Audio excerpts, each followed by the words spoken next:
What are you guys waiting for? I hope they're not waiting for me. Well, back to the mountain. Never told anybody this, other than maybe some people in my family know it. My dad, he was tied up with the Bonanos, and he's a pretty rough dude. He's involved in, some people think, maybe the beginnings of Hell's Angels, and like I said, he was already tied up in the mafia, the Bonanos. He had a girlfriend that was notorious for killing her boyfriends. She'd get tired of him, and she'd kill him. Kind of a strange situation in this early 70s, folks. And she was rumored to be connected to the Bonanos, or maybe a Bonano. I don't really know. He was kind of private. He never said too much. I remember in the 80s, you know, when I was growing up, he was always worried that they were going to come get him because of the history that I'm going to get into. There was some bloodshed there. And my oldest brother was killed in my father's bar. It was a biker's bar. And it was a really, really rough place.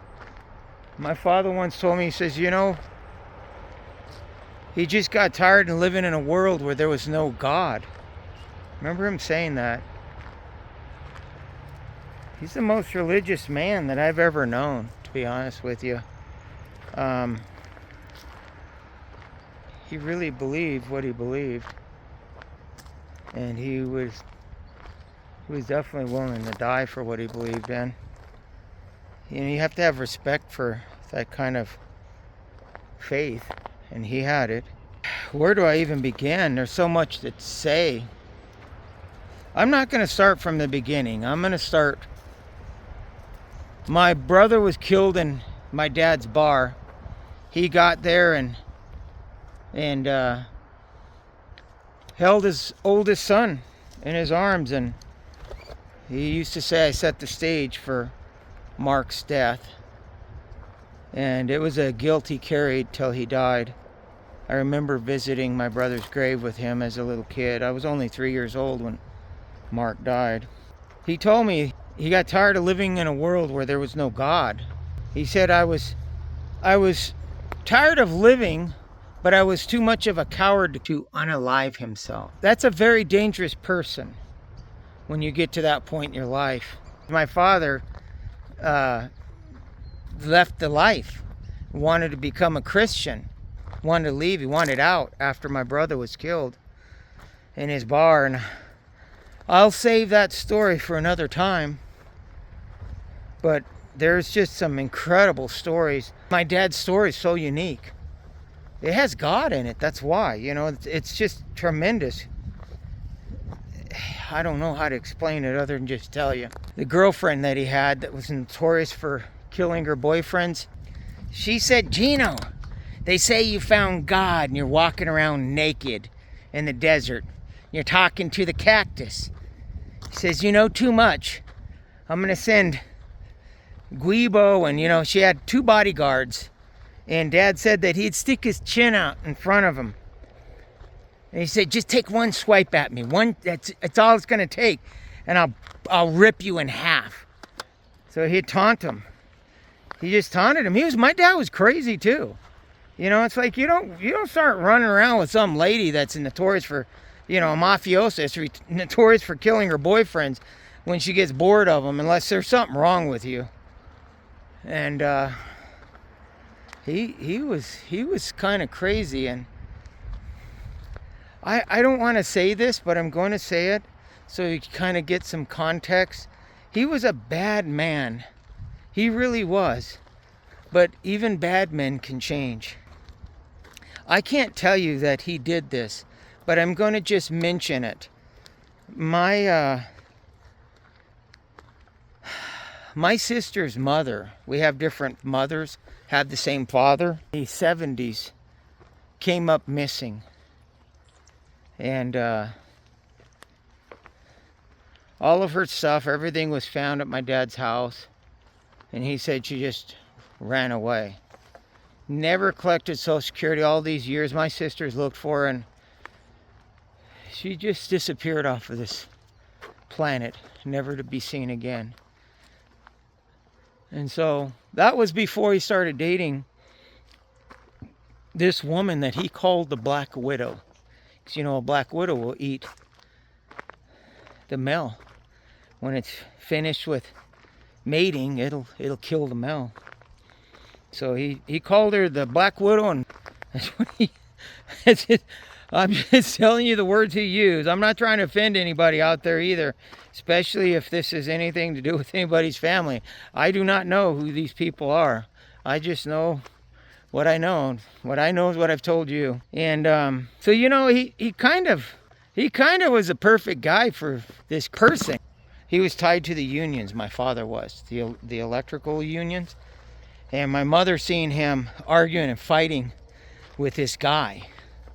And I'd like to look up to find out who this person was. But all I can tell you is what my mother once told me. This didn't come from my dad. This came from my mother. And she said that he was fighting with some guy, a fist fight, over some union stuff. He was in the union. And my mother seen it. I think they're at a union event or something.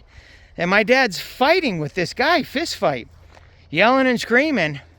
And it was something to do with the mafia stuff. Now, from when I tell you what happens, you'll understand why I'm assuming that. Well, anyhow, my dad came in and he was real drunk. This was, I don't know how long after that, but some time passed. And it was all over the news, Mom said. She was watching TV and she was like, that's the guy that Gene was fighting with. And it was all over the news. They said that it was a mafia hit. And this guy was blown up in his car. I think in Phoenix. But anyhow, and just before that, my dad was fist fighting this guy, evidently. Story told by my mom. My dad came in, he's all drunk. And he went over to the TV and he turned it off. He says, you don't need to look at that bullshit or something like that. And he turned it off. But people can change. He was the strongest Christian I've ever known. It's 100 miles into the forest. It's still 100 miles out. God can change you, but it's just a long journey, folks. And my dad was rough around the edges. I can still remember, he had a temper still. All my life, I knew Dad as a different person than what I'm describing here in this video. He paraphrased himself to Saul in the Bible. When Saul met Jesus, Jesus changed Saul's name to Peter. He says, you're no longer Saul. That was the old you. You've been reborn. My father would never let anybody call him Gino. His name was Gene.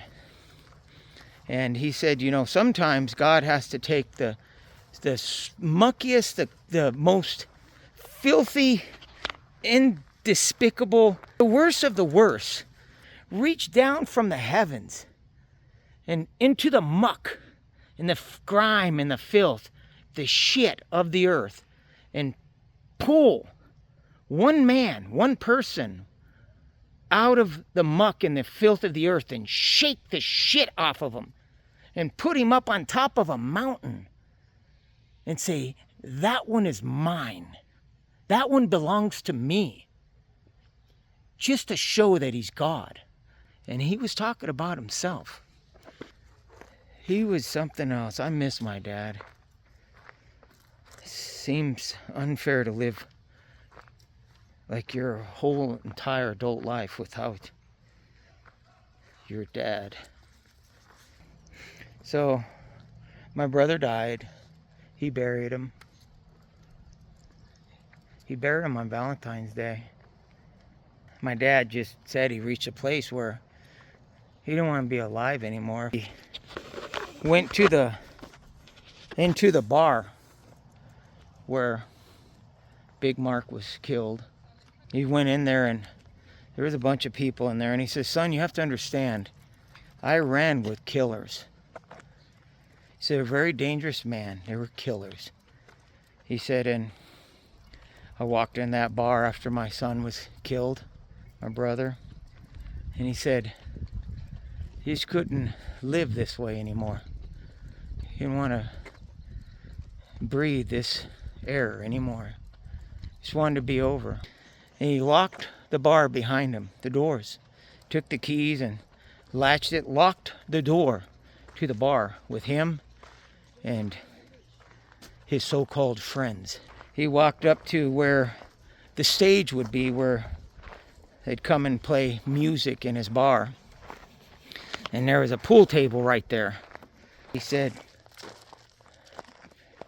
"Boys, we're going to have a game of death here tonight. We're going to play a game of death here with this pool table. And whoever loses to unalive himself on this stage right here for entertainment for the rest of us." And they're like, "Oh, Gino's going at it, you know, he's lost it now." And Dad grabs a broomstick and he breaks the end of the brush part off. He says, "This will be my cue." And I do not know how the other person who said, "Yeah, I'm gonna play against Gino. I'm gonna be the other guy. I don't know who this person was. But he said that there was a person playing with him. And I doubt it was a volunteer. I have a feeling it was the person that killed my brother. That's who I think it was. He never told me who it was who was playing against him. He said he broke the balls. He said he ran the table with his broomstick. My dad was an awesome pool player, by the way. And he ran all the balls except the last one, the number 8 ball. And he said I was lining up and I hit it and he scratched. That means the cue ball, the white ball, went in to the pocket. And the 8 ball did too. And so my dad lost the game. And he said that the guy that he was playing against came up to him and says, Gino, thank you. I appreciate what you did. Thank you so much, sir. Thank you, Gino. This man thought that my dad did that on purpose. Because my dad said, I made some really hard shots with that broomstick. You know, I made some shots that seemed almost impossible to make, especially with a broomstick, much less a normal cue. He says, and that man, you know, was just thought that I spared his life. He lost the game. And I assumed that the guy was spared his life, but I never know, really, because if this guy was tied to anything like that, who knows what happened. Like he said to me, he said, you know, I ran around with some pretty bad guys. And my father said that the bar burnt down shortly after that, burnt to the ground. And, you know, I don't know if my dad burnt that bar down. You know, he was kind of a really private person about these things. You know, he said that they would kill me for the stuff that I know. He told me he's seen that girl, the Black Widow, that he called the Black Widow. He said she had keys to San Quentin. She would go in there and deliver the drugs. It's in the 70s, and so it's like she was just a very powerful person. And he was tied up with a lot of bad stuff.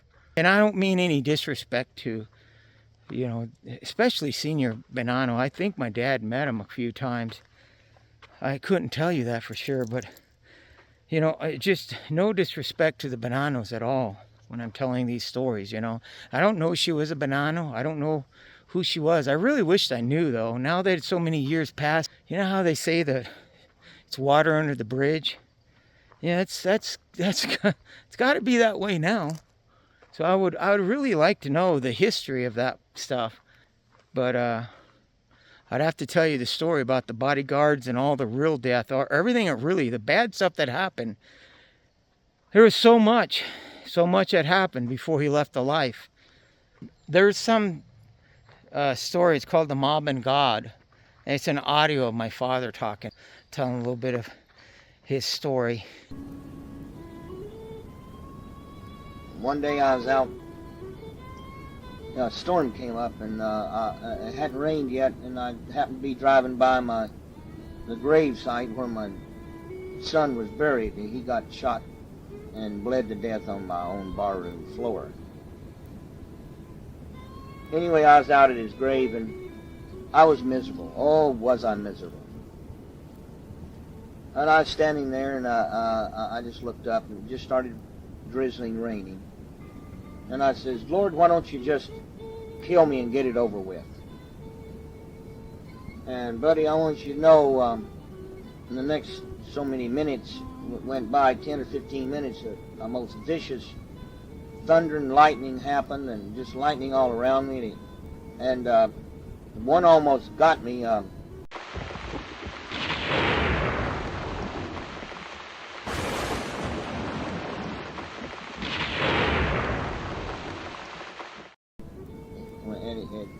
And it knocked me down to the ground.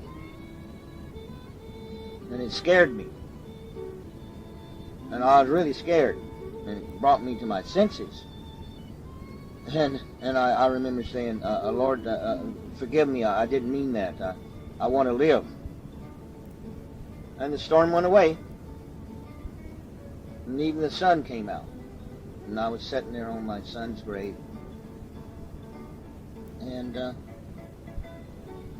I was looking to the east, and there was a rainbow in the sky. And I looked at it and followed it down.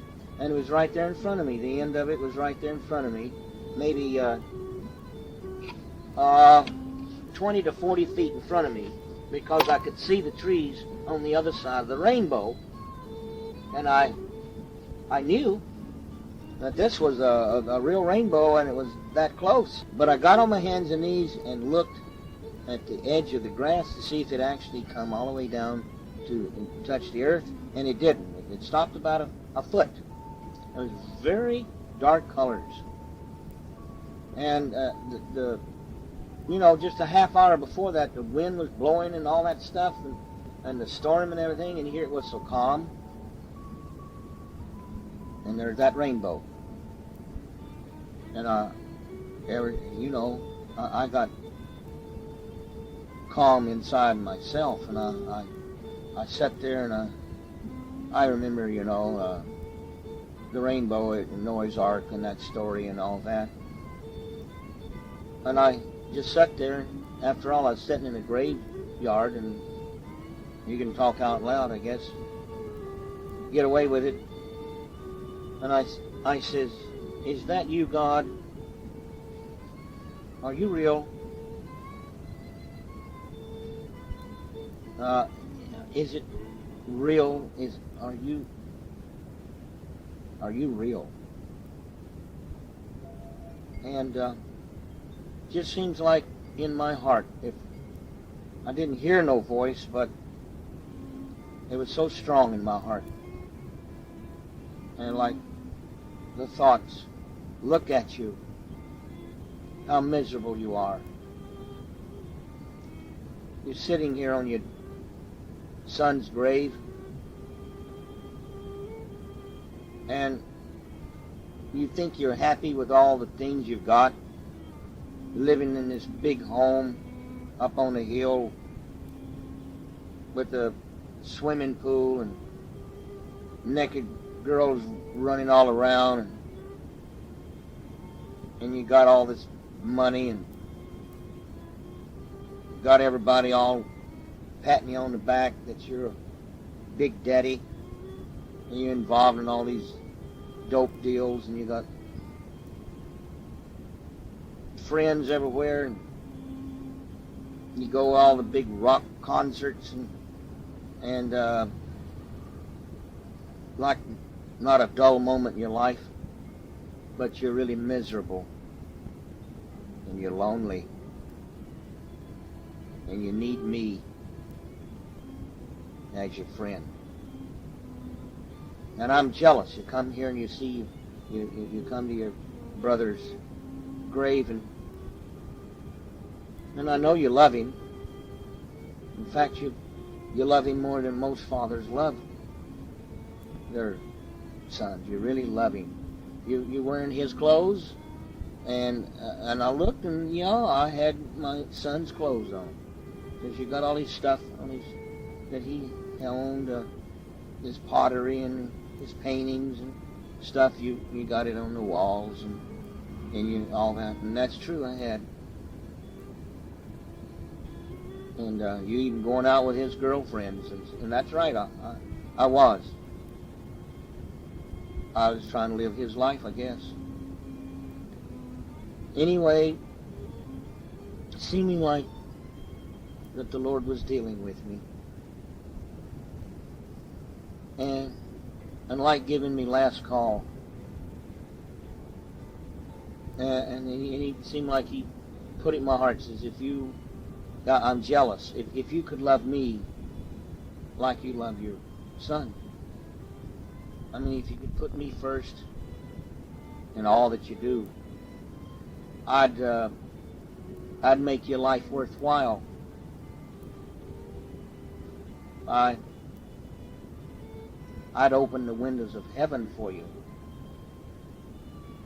And so I left that gravesite with that experience, and when I drove 2 or 3 blocks and started out toward the far end of the graveyard, I looked back, and that rainbow was still sitting there in the same place. That really bugged me. From the man himself. Thanks for watching my video, and I'm going to try to add some graphics to this with AI. Let me know how that turned out, if you liked it. What are you doing there, buddy? Huh? What are you doing up there? I don't think you guys can see him. There he is. What are you doing? Anyhow, that is awesome. I just love being out here in the mountains. Thanks for watching, and I think it's appropriate to say, may God be with all of us on this world. And I hope that doesn't offend anybody, and if it does, then get over it. I'm serious, for crying out loud. You guys gotta love this, right? Look at that. That was right appropriate. Right when I said that about, this America, get over it. Look at this, what I just saw. That's funny. I hope that's what I'm thinking. But highway to hell there. There's some devil up in there, that tree. They got some, this is, smells like something dead around here. Wow. Maybe that's what all those birds are flying around about. That's not even funny. Man, the wrong turn. I took the wrong turn here. I want to talk about the land that we're giving away. It's approximately 1.25 acres, and it is off grid. And you're going to have to go solar. You're going to have to haul in your water. You're going to have to put a septic in. It's just outside of the 3 Points area in Tucson, Arizona. And it's a beautiful acre. It is off grid. It's about 2 blocks from any infrastructure. It's an unimproved property. So you've got to do everything required to make it suitable for your living needs. All you have to do is like, subscribe, and comment to my channel. And once we reach the 13,000 in AdSense revenue, we're going to give that property away.